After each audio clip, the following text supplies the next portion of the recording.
अस्सलाम वालेकुम बच्चों। आइए बच्चों, आज हम हरूफ तहजी में ट इस हुर्फ को हम लिखना सीखते हैं।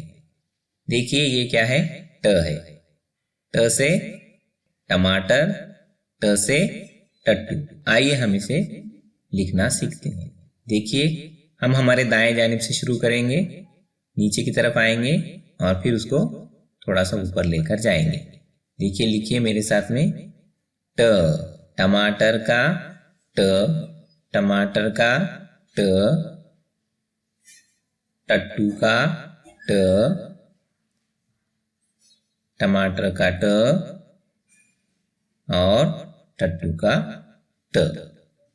मश्क कीजिए, टट्टू का ट, टमाटर का ट, टट्टू का ट। प्यारे बच्चों, अब आप भी इस तरह ट लिखने की मश्क कीजिए।